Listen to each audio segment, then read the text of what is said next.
तरीके से आपको गिरफ्तार किया गया, क्या आप दहशत गर्द थी, क्या इंडियन एजेंट थी जिस तरीके से आपको गिरफ्तार किया गया? हम लोग गद्दार हैं, गद्दार। क्या गिरफ्तारी की आपने सर? हम गद्दार हैं। मैंने थोड़े दिन पहले भी ये बात की कि हम सवाल भी पूछे तो हम गद्दार हैं। सर अगर आपकी जान कुछ होता है कौन जिम्मेदार होगा?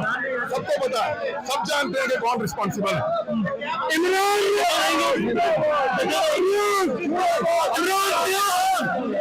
पाकिस्तान में कुछ भी। सर क्या सच्चाई के रास्ते जो बुलाएंगे?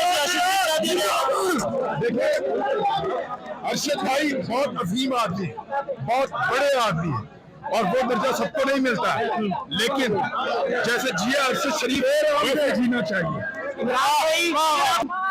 मैंने जज साहब को कहा है कि जज साहब, मैं अपनी माँ का एक बेटा नहीं हूँ, और बेटे भी हैं, लेकिन अरशद की माँ के पास अब कोई बेटा नहीं। हम सारे बेटे, इमरान भी आप जैसे अरशद की माँ के पास अब कोई बेटा नहीं। अगर अल्लाह ना करे ऐसा मौका आता है, ऐसा कर दिया जाता है, तो क्या मैसेज देंगे पाकिस्तानियों को? पाकिस्तानियों को जो ठीक लगता है ना वही बोलो और वही करो। ये मुल्क किसी के बाप का नहीं है, ये आप सबका मुल्क है, आप सबका मुल्क है। इस मुल्क को सरेंडर नहीं करना, अपने बोल